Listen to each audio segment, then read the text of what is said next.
Sobat Menur, Assalamualaikum warahmatullahi wabarakatuh. Ketemu lagi dengan saya Nisa di Detak Detik Podcast Rumah Sakit Menur. Hari ini temanya sungguh luar biasa, cukup mendalam teman-teman. Hari ini temanya adalah membentuk karakter anak dari keluarga. Seperti kita tahu, kadang-kadang kita lupa ya bahwa anak-anak ini bukan hanya tanggung jawab dari sekolah gitu ya. Kadang-kadang kita itu ya udah anak-anak disekolahin, ya udah tanggung jawabnya guru gitu ya. Padahal enggak gitu ya. Padahal anak itu bermulanya dari dalam rumah gitu ya. Bagaimana orang tua itu memberikan contoh, bagaimana orang tua itu berbicara, bagaimana orang tua itu mungkin memberikan nilai-nilai di dalam hidup mereka gitu ya. Nah, karena sungguh luar biasa sekali temanya, hari ini saya bersama narasumber yang luar biasa juga, yaitu psikolog klinis Rumah Sakit Menur. Beliau sangat berpengalaman di parenting. Kita sapa dulu ya. Selamat pagi Bu Lisa. Pagi Bu Nisa. Sana dong Bu Lisa. Dah.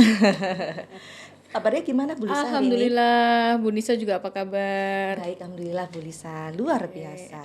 Alhamdulillah. Biasa. Bu Lisa, hari ini kan kita akan membahas tentang anak.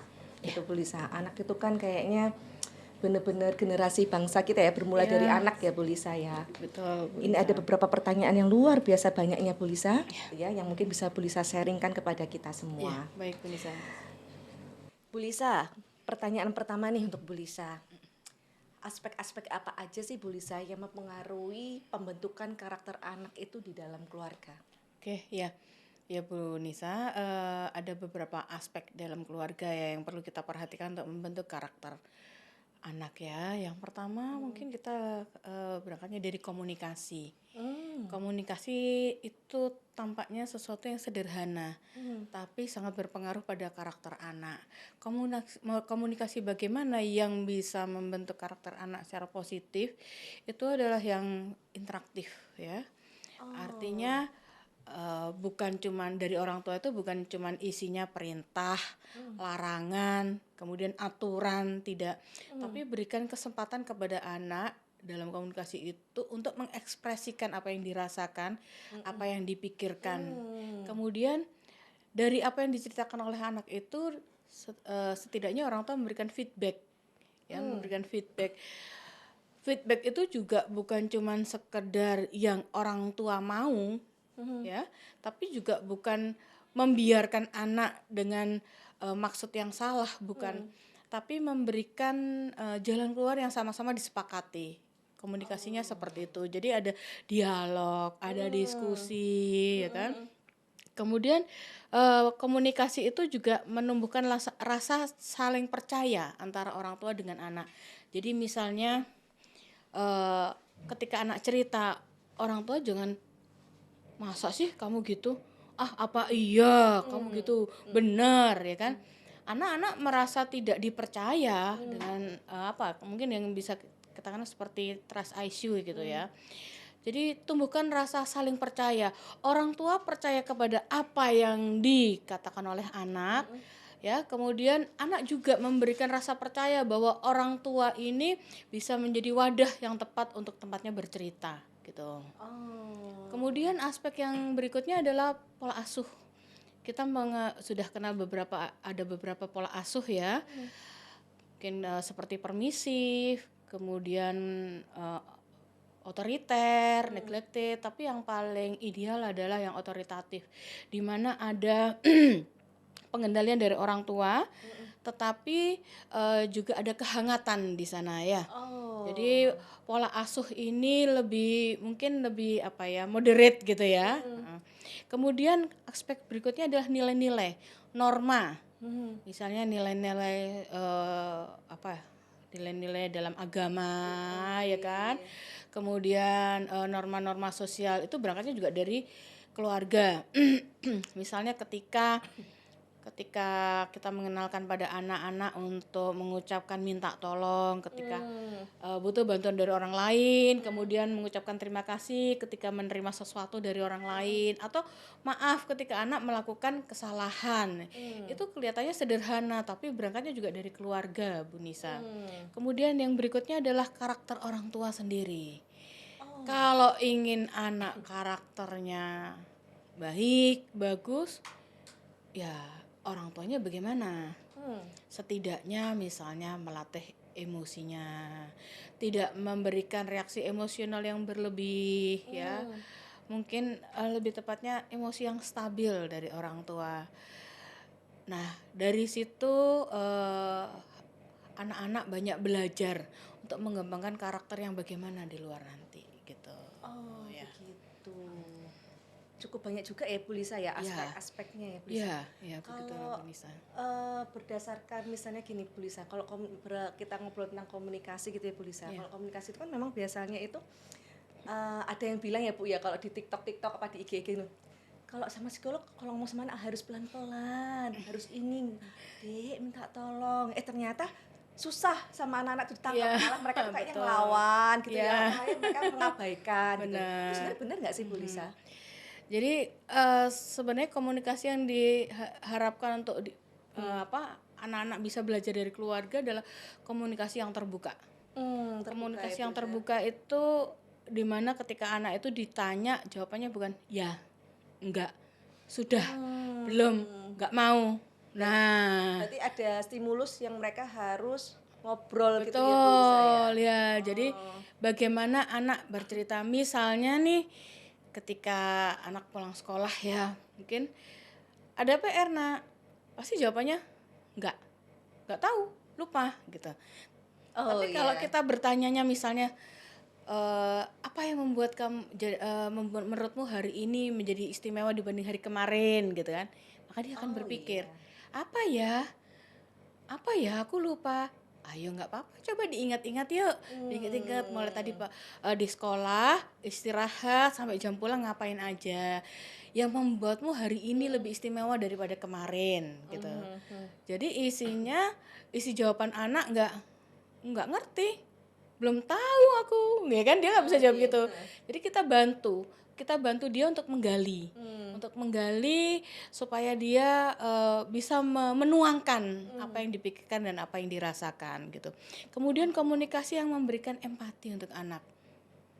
Jadi misalnya kita baru ketemu anak, terus dia bilang capek aku, terus kita ngomong, kamu masih mending gitu, dulu bunda lebih capek. Iya kan? Kamu ngapain aja cuma sekolah doang, Mas sekolah gitu. Iya benar, tukar kadang-kadang kayak gini, tukar peran, kamu jadi bunda jadi kamu, bunda tinggal sekolah ya.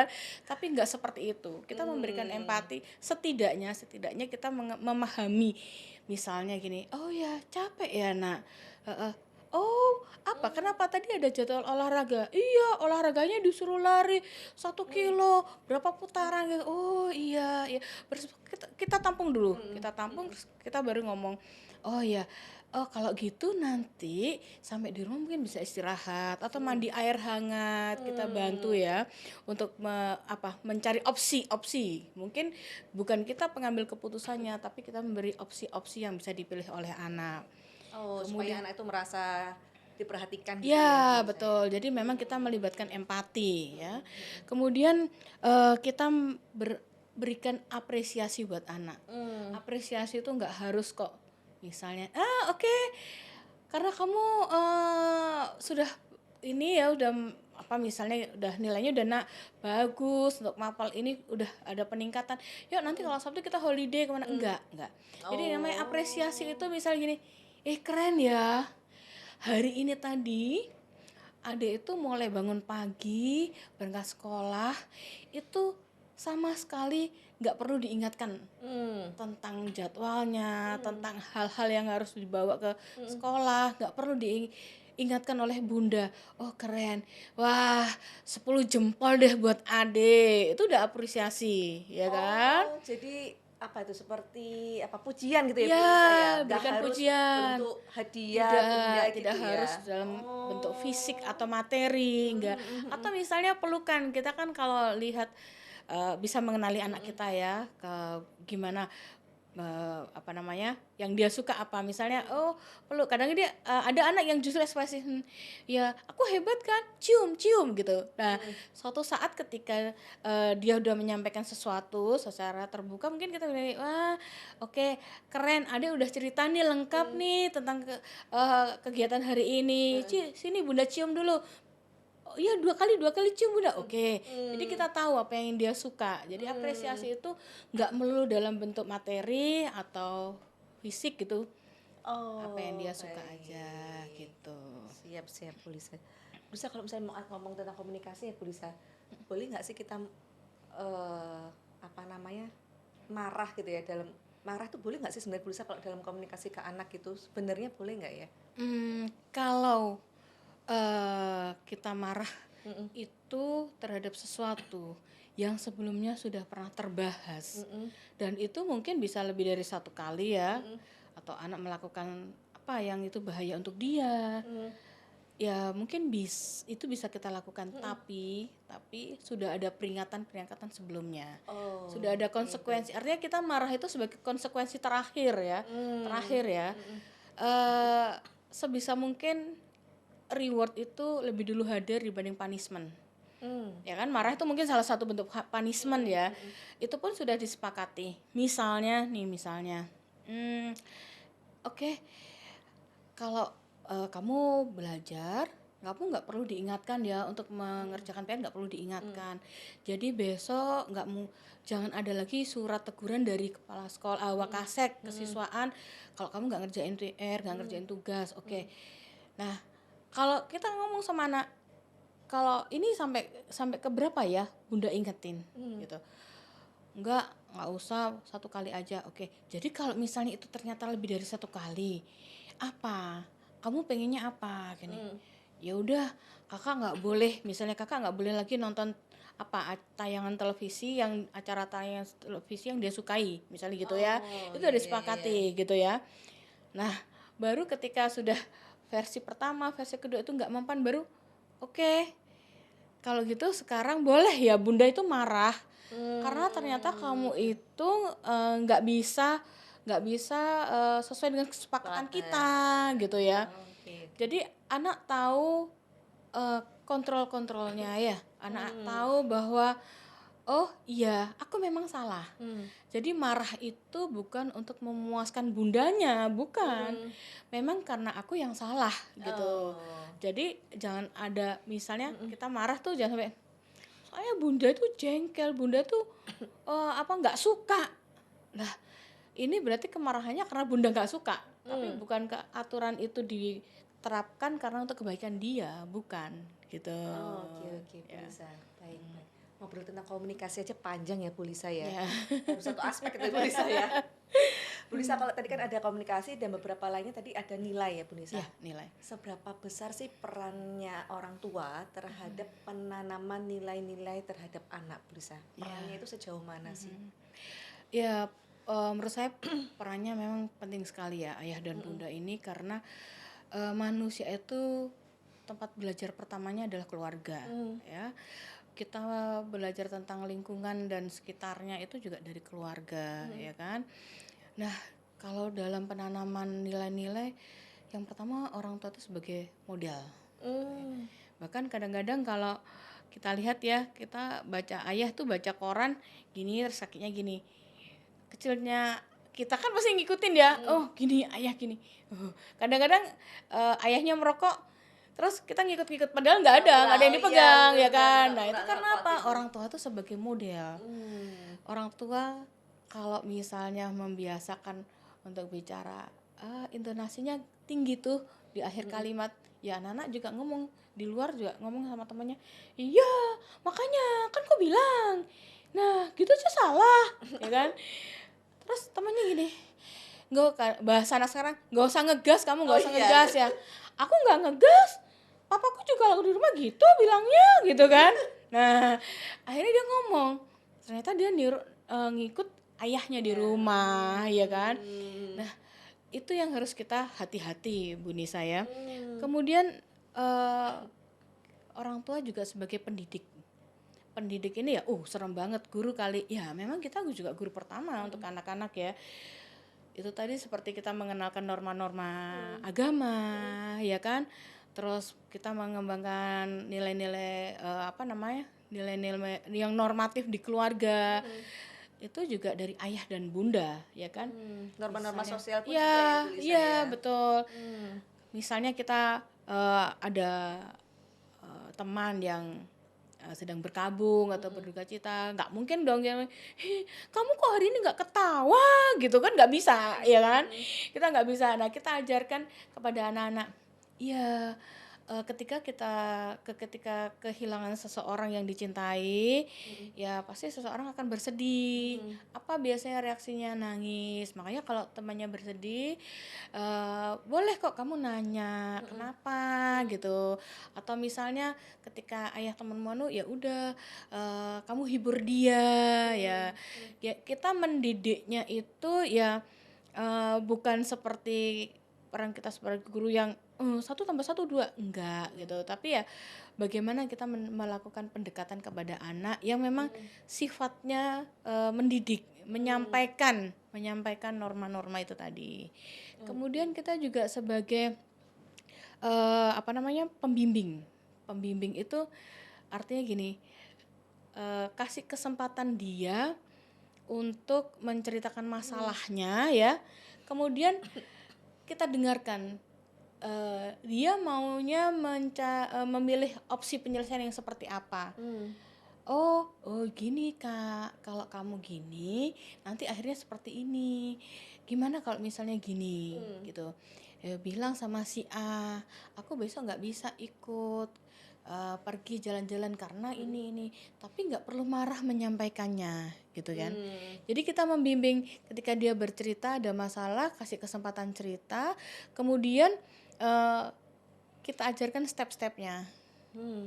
Coba deh besok adik bilang dulu, kalau aku misalnya aku skip dulu nggak ikut di acara kalian boleh ya, minggu depan ya aku mungkin atau misalnya kalian mau pergi berikutnya aku bisa ikut kali gitu, maaf ya, atau bilang terima kasih aku sudah dikasih kesempatan untuk memilih gitu, nggak apa-apa. Jadi kita membimbing gitu, bukan mendoktrin ya, Membimbing, betul. ya Beda ya Bu Lisa beda ya. gitu. Baik Bu Lisa, tadi udah berkaitan tentang komunikasi, berkaitan tentang nilai gitu ya, sangat pengaruh banget ke anak. Nah sekarang zaman itu kan luar biasa ya Bu Lisa ya. Perkembangan era digital ini kan sangat mempengaruhi bagaimana perkembangan anak. Iya. Menurut Bu Lisa nih, dari sudut pandang Bu Lisa atau ilmu tentang psikologi nih Bu Lisa ya, bagaimana sih gadget itu bisa mempengaruhi perkembangan anak? Ya sebenarnya apapun itu bisa memberikan sisi negatif, dampak negatif dan dampak positif lah. Apapun itu, ya mungkin termasuk dalam kita yang saat ini hidup di era digital ya. Sebenarnya nggak apa-apa ya. Artinya kalau kita melarang, udah nggak mungkin lah. Sekarang anak lebih tahan loh, lebih tahan berlama-lama lihat gadgetnya ya. Iya betul. Ya. Bisa sampai berjam-jam ya. Iya betul ya. Sekarang dengan gadget pula anak-anak itu bisa terstimulasi kreativitasnya, ya. Misalnya itu kalau nggak salah tuh ada apa itu namanya game ya, edu games. Jadi games yang punya nilai edukasi gitu, anak-anak bisa mengakses itu. Ya sebenarnya nggak apa-apa Bu Nisa. Kemudian dengan gadget juga anak-anak bisa mengembangkan keterampilan berkomunikasi. Misalnya kalau dulu kan kalau sama guru itu kan pasti one on one ya, ketemu gini ya. Selamat pagi Ibu. Tapi boleh juga misalnya kita punya anak mahasiswa, ya selamat siang Bapak, mohon maaf mengganggu waktunya.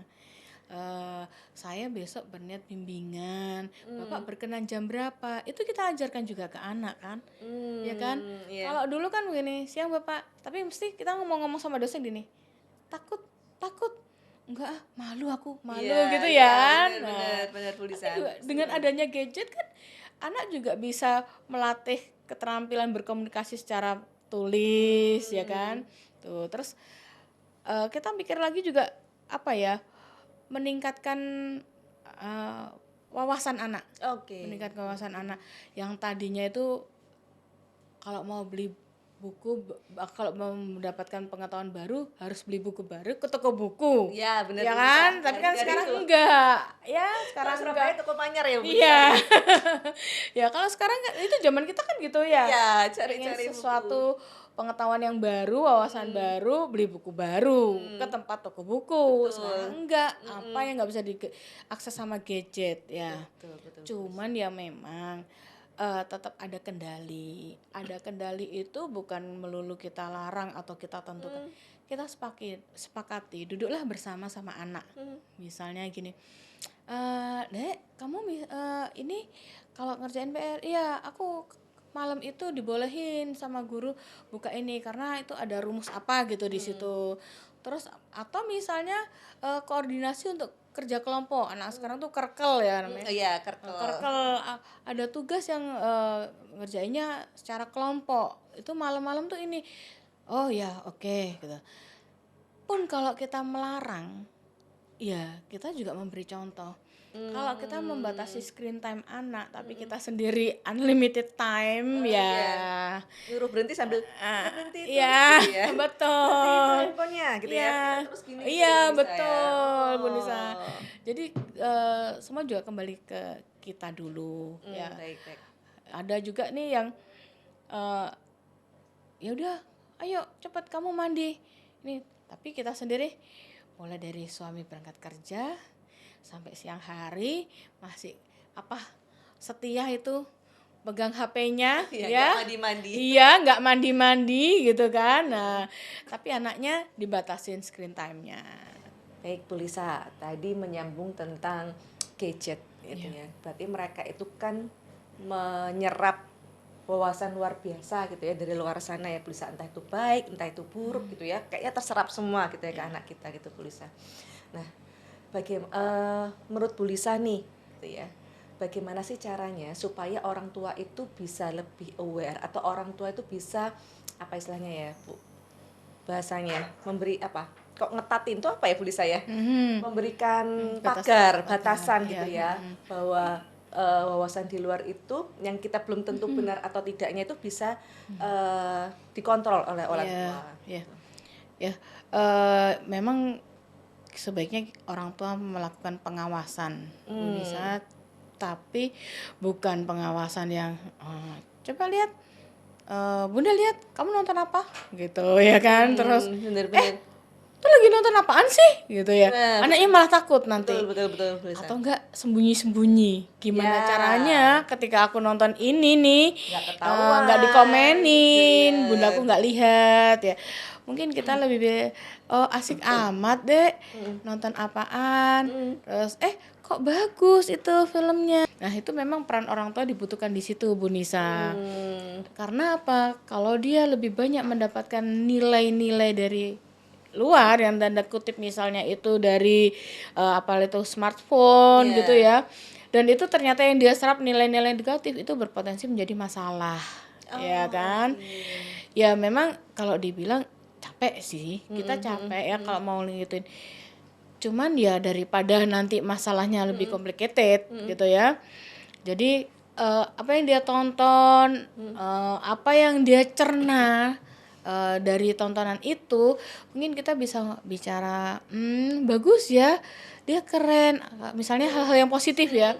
Ya memang sebaiknya gitu nak. Kalau sama orang lain kita sebaiknya seperti itu. Bagus itu perilaku yang menyenangkan ini gitu ya. Tapi ketika tidak gitu ya jangan gitu, jangan ditiru ya nak, itu hanya tontonan film aja gitu ya. Itu cuman sebatas ya, mungkin kita bisa ngomong ya pasti ada lah itu namanya sutradara gitu ya, untuk menjadikan tontonan itu menarik gitu. Tapi tidak untuk kita lakukan dalam kehidupan sehari-hari kita gitu. Karena perilaku menyakiti orang lain itu juga nanti membuat kamu misalnya jadi kamu nggak punya teman atau kamu dibalas gitu ya. Kita ceritakan juga efeknya kalau kamu lakukan seperti ini gitu, kemungkinannya seperti ini gitu ya. Berarti sebenarnya cara ringkasnya ada nggak ya Bu Lisa membangun disiplin anak gitu ya tanpa merasa anak tertekan, itu ada nggak sih Bu Lisa? Sebenarnya ada ya Bu Nisa. Jadi eh kalau kita mau bikin aturan buat dia, Mm-mm. mungkin perlu kita godok juga ya. Kenapa aturan ini dibuat? Mm-mm. Alasannya apa gitu ya. Misalnya ketika kita menghadapi anak-anak yang usia-usia SD gitu. Kenapa sih kok aku ini anak-anak yang mungkin nggak full day school ya. Kenapa sih kok disuruh bunda tidur siang gitu? Emang bisa apa? Kalau aku tidur siang apa? Ya kita sampaikan ketika kamu tidur siang itu, misalnya nih ada regenerasi sel-sel sehingga ketika kamu bangun tubuhmu lebih segar. Sehingga kamu ketika untuk sore hari mau belajar, kamu lebih fresh, lebih nyaman, lebih gampang mikirnya gitu kan. Ada fakta-fakta yang diberikan gitu ya Bu Iya, Lisa ya. nanti kalau kamu atau mungkin ketika dia nggak tidur siang, iya, aku nggak tidur siang makanya badanku sehat semua. Nah, kan, jadi kita aturan itu sebelum diterapkan kita paparkan ke anak secara jelas kenapa kok aturan ini dibikin, gitu ya. Oke. Terus kalau nggak kamu lakukan dampaknya apa, gitu ya. Kemudian ada kesepakatan. Oke, kalau misalnya saya harus tidur siang, saya bolehnya bangun sampai maksimal jam berapa gitu.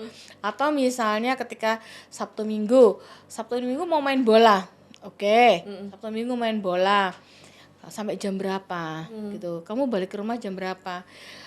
Jadi kalau ada tugas sekolah, kamu kerjakan sebelum main bola atau bagaimana gitu. Jadi ditanyakan langsung ke Iya, anaknya. ditanyakan. Misalnya dia bilang, enggak ah, aku mau nugas dulu, baru aku main bola. Soalnya kalau aku main bola itu susah berhenti sama teman-teman gitu. Oke, kalau gitu untuk kamu ngerjain tugas pagi hari, kamu mau bangun jam berapa gitu. Oke, ya berarti setiap weekend maumu seperti itu. Oke, sehingga kalau misalnya nih suatu saat kita mau pergi sekeluarga, gimana atau waktumu yang untuk olahraga itu dikurangin atau gimana. Jadi sebelum kita memformulasikan kita bisa blended sama anak ya. Anak misalnya maunya apa gitu. Kemudian kalau misalnya ini nih kamu ingkari aturan ini nih kamu ingkari, terus gimana? Bunda bolehnya apa? Daripada nanti misalnya terjadi sesuatu, ngapain gitu aja bunda marah-marah, marah-marah gitu. Padahal karena dia udah ditegur berkali-kali dan dia mengingkari aturan itu, diingatkan baik-baik, nggak bisa gitu. Seolah-olah ini yang kejam bundanya gitu. Padahal karena kita sudah punya perjanjian loh ini gitu. Kemudian sebelum menerapkan disiplin pada anak, ya sebaiknya ayah dan bunda kompak dulu. Jadi sebelum menyajikan menu aturan, kompak ya, dulu Lisa, nih, ayah sama bunda ngobrol dulu. Jadi jangan sampai bundanya ngelarang-larang, terus ayahnya boleh. Sering gitu. itu Bu Lisa, sering-sering. Ya. Jadi mamanya nggak boleh makan es krim, minta papanya Iya, kalau sama papa boleh, ya kan? nggak boleh. Iya, gitu juga kalau soal screen time misalnya. Bener-bener. Sama bundanya udah nggak boleh kan hari ini, besok kamu UTS gitu ya, besok UTS nggak boleh mulai hari ini. Tapi yang papanya enggak kok, dipinjemin papa HP-nya papa, iya kan? Papa-papa itu iya. Jadi sebelum menu itu disajikan kepada anak, sebaiknya ayah dan bunda itu bicara. Ini kenapa? Maksudnya dibuat aturan ini karena ini, untuk ini, supaya ini. Kalau nggak gini, efeknya ini gitu. Baru nanti kita duduk bersama-sama si anak gitu. Bu Lisa, pada usia berapa sih karakter anak itu mulai terbentuk? Sebenarnya kita perlu mengajarkan anak-anak untuk membangun karakter itu sedini mungkin ya Bu Lisa. Sejak usia dini ya tentu saja dengan kalau mengajarkan ya juga sesuai dengan koridor usianya Bu Nisa. Bukan terus baby itu diajarkan anak yang remaja, usia remaja enggak. Tapi ketika kita lihat seringkali budaya-budaya yang Pak Sutri itu punya baby-baby pasti gini, ayo ayah mau kerja, salim dulu sama ayah, walaupun dalam posisi digendong, ya. Iya. Ayo, ya hati-hati ya, selamat jalan ya, sampai ketemu nanti sore, main lagi sama adik. Itu sebenarnya udah diajarkan, ya kan, untuk pembentukan karakter anak, ya kan. Kemudian misalnya ketika ada tamu nengokin bayi nih ya kan, terus kita lihat, iya terima kasih tante sudah nengokin adik, padahal dia juga belum bisa ngomong, ya kan. Tapi ya itulah cara kita membentuk karakter anak. Jadi kalau mau ditanya sejak kapan, ya sejak usia dini gitu. Dikenalkannya dari usia dini Iya. ya. Baik. Ya apa, makasih. Iya, Itu terima masuk ya, Bu kasih. Nisa, ya? Iya, Salim terima dulu, kasih. salim dulu, gitu. Salim, iya. Oh iya, terima kasih ya tante sudah nengokin gini. Gitu kan. Itu sebenarnya udah pembentukan karakter, Bu Nisa. Gitu. Iya. Baik. Berarti bukan karena kita pengen main-main, ternyata di situ tuh bisa membentuk karakter. Iya, betul. Atau kita ketika menggendong baby kita gitu, bertamu, berkunjung ke rumah orang gitu, pasti kan ngomong assalamualaikum, tante, adik datang gitu. Dia nggak bisa ngomong tapi dia tahu kan. Kita ajarkan, oh gini loh caranya kalau berkunjung ke rumah orang lain tuh seperti ini gitu loh. Terus secara tidak langsung kita mengajarkan membentuk karakter Supaya anak. terbiasa dari kecil gitu ya, Bu Betul, Nisa. iya. Baik. Bu Lisa, apa sih satu kebiasaan dalam keluarga yang sangat berdampak pada perkembangan anak? Oke, sebenarnya kebiasaan-kebiasaan kecil itu setiap keluarga ada ya Bu Nisa, cuman beda ya. Tapi yang sederhana mungkin seperti makan bersama, ya. Makan bersama itu ya kelihatannya cuman ritual ya, yang ada peralatan makan, ada lauk atau gimana gitu ya. Tapi kan kita di acara makan bersama itu mungkin bisa nggak enak ini yang ini keasinan misalnya gitu. Bunda kalau masak ini kenapa keasinan? Lah, nggak suka asin ya. Iya. Ini loh, kakak pernah beli di mana gitu sama teman itu nggak asin. Oh iya. Oh kakak pergi ke sana sama siapa? Sama teman gitu ya. Oh waktu itu ada acara apa? Gitu. Itu ngobrol, terus ada komunikasi kan di situ. Oh ya. Oh kalau Bunda sukanya yang seperti ini dek gitu, misalnya agak-agak ke arah gurih gitu. Ya udah besok mungkin kalau Bunda masak lagi nggak dikurangin ya porsi garamnya gitu. Terus atau ayah cerita, dek besok jadi nggak acaranya di sekolah itu misalnya apa namanya sparring partner, sparring basket. Jadi nggak jadi ya besok, tapi sama tim berangkat ke luar kota itu setelah jam istirahat selesai. Oh ya oke, mudah-mudahan menang ya dek gitu ya.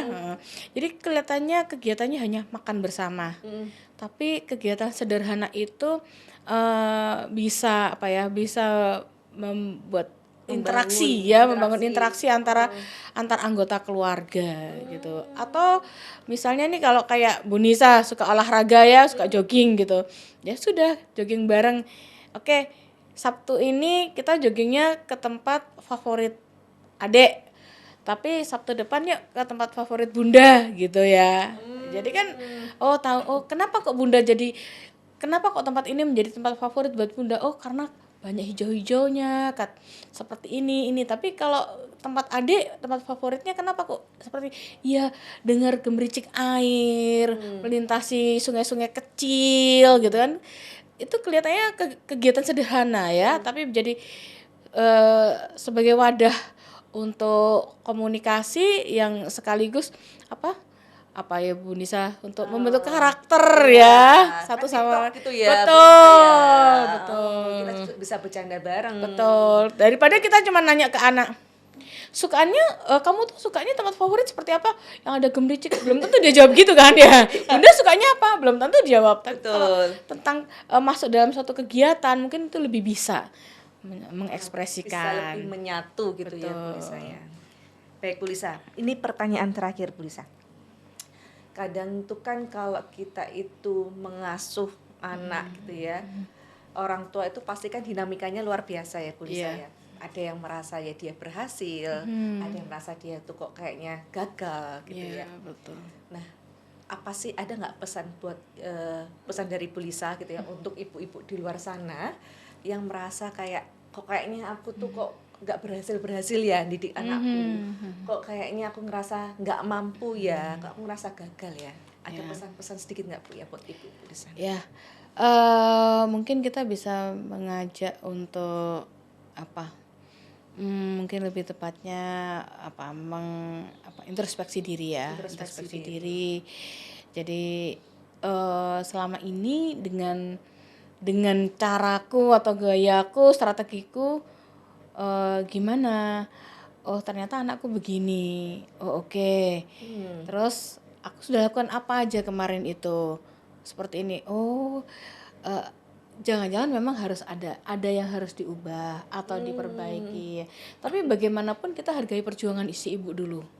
Begitu, baik. Dalam proses itu ya nggak mungkin lah sama sekali nggak ada baiknya ya, nggak ada baiknya dari anaknya. Terus kita katakan bahwa tapi kamu hebat loh, anakmu tuh udah kayak gini, berarti di proses itu ada kamu kan, ada kamu nih. Nah kamu masuk di dalam proses itu tuh sudah luar biasa gitu. Kita hargai dulu perjuangan si ibu ya. Kamu sudah luar biasa. Ya, loh tapi kan anakku ini. Ya, tapi si A ini mungkin belum porsinya belum seperti versimu gitu.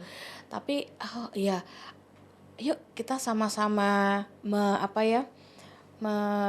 kilas balik ya. Mungkin pola asuhnya yang perlu diperbaiki yang seperti apa sih?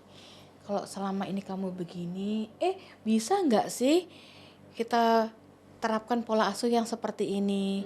Yuk dicoba yuk. Kalau situasinya atau suasananya seperti ini, kamu ke anakmu kalau gini memungkinkan nggak? Kira-kira kendalanya seperti apa? Kalau dia bilang nggak bisa, soalnya aku tuh kalau gini-gini nanti ayahnya marah. Oh oke. Kalau gitu bisa nggak kita duduk sama-sama sama ayah untuk memformulasikan sesuatu yang sama-sama nyaman ya. Karena kalau dibilang gagal ya enggak mungkin lah Bu Nisa.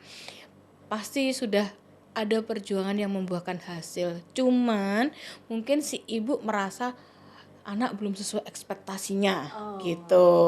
Baik. Ya. Ekspektasi itu ya Bu Lisa Iya. yang membuat ibu tuh ngerasa gagal. Iya. Baik Bu Lisa, untuk menutup sesi ini mungkin Bu Lisa ada closing statement yang bisa disampaikan untuk kami semua. Oke, ya. Jadi untuk membentuk karakter anak yang positif tidak pernah lepas dari peran ayah dan ibu yang hebat dan sehat. Karena mendidik itu tidak mendadak. Wow, luar biasa sekali Bu Lisa, terima kasih closing statementnya. Closing statement ini sekaligus mengakhiri sesi kita pada pagi hari ini Bu Lisa. Terima kasih Sobat Menur yang sudah mendengarkan. Sampai ketemu lagi di Detak Detik Podcast Rumah Sakit Menur. Dadah.